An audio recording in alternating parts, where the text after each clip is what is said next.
देखिए, आज राज्य स्तरीय समीक्षा बैठक आयोजित की गई थी और इस समीक्षा बैठक में जो कार्य परिवहन विभाग के हैं, उन सारे कार्यों की समीक्षा की गई। डीटीओ से, एडीटीओ से, एमवीआई से इस बात की जानकारी ली गई कि आप कितनी तत्परता से इस विभाग का काम कर रहे हैं। अधिकारियों को फटकार भी आप लोग के द्वारा लगाई गई। देखिए, यह तो इंटरनल बैठक था, ये सब चलते रहता है। अगर हम लोग काम करने के लिए नहीं कहेंगे तो काम लोग करना चाहता है। हम लोग तो कैबिनेट से पास कराया है और चार्जिंग स्टेशन पूरे बिहार में लगाए जाएंगे। इसके लिए हम लोग अभी वार्ता कर रहे हैं। परिवहन विभाग द्वारा आज राज्य स्तरीय समीक्षात्मक बैठक बुलाई गई, जहां सूबे के तमाम टीटीओ, एडीटीओ, एमवीआई उपस्थित हुए। वहीं मंत्री दामोदर राउत सहित विभागीय सचिव एवं अन्य पदाधिकारियों ने इसमें हिस्सा लिया, जहां विभागीय मंत्री दामोदर राउत ने कहा कि ये समीक्षा बैठक आयोजित की गई थी, जहां तमाम डीटीओ, एडीटीओ एवं एमवीआई को कार्यभार दिया गया है कि कैसे अधिक से अधिक राजस्व की प्राप्ति हो।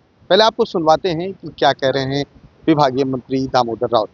सर, आज परिवहन विभाग की जिला स्तरीय समीक्षा बैठक आयोजित की गई है, क्या कुछ?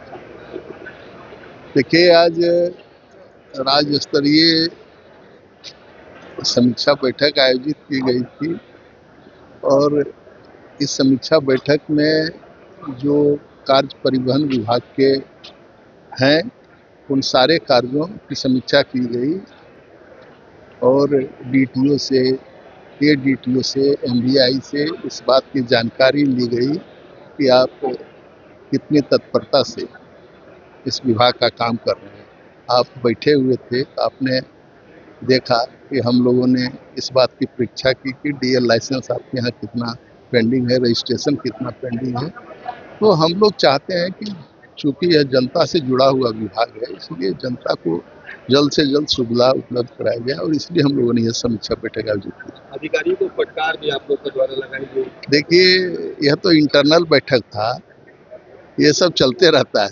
अगर हम लोग काम करने के लिए नहीं कहेंगे तो काम लोग करना चाहता है।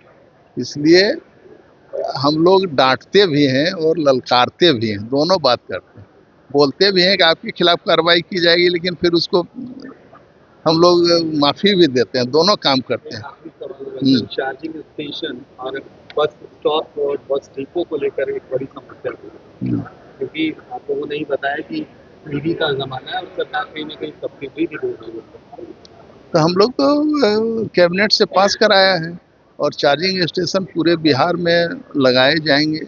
इसके लिए हम लोग अभी वार्ता कर रहे हैं। निकट भविष्य में समूचे बिहार में चार्जिंग स्टेशन जगह जगह पर लग जाएगा और साथ ही साथ जो बिहार राज्य पथ परिवहन निगम की ज़मीनें थी, उसको भी विकसित करने का फैसला बिहार की कैबिनेट ने लिया है और हम लोग आगे बढ़ रहे हैं। आइडा के माध्यम से वो उसका तैयारी कर रहा है, फिर बाद में हम लोग उसमें कब बढ़ेंगे आगे। अंतर्राज्यीय बस परिवहन में बड़ी समस्या आ रही है। बहुत दिन से देखा जा रहा है कि बिहार की बसें दिल्ली तो जाती है, लेकिन सर आप ही कुछ बिहार की बसें दिल्ली तो जाती है, लेकिन कहीं ना कहीं दिल्ली से पहले ही उसे रुकना पड़ता है, वो गाजियाबाद। नहीं, देखिए, दिल्ली से अभी समझौता जो है हमारा होने वाला है। हरियाणा से मेरा ऑलरेडी ट्रिपार्टी एग्रीमेंट हो चुका है, उत्तर प्रदेश से भी हो चुका है। दिल्ली से जब एग्रीमेंट मेरा होगा, उसमें हम लोग के द्वारा ये मुद्दा उठाया गया है। आप जानते हैं कि दूसरे राज्य में जब समझौता होता है तो उनके नॉर्म्स का भी हम लोग को ध्यान रखना पड़ता है।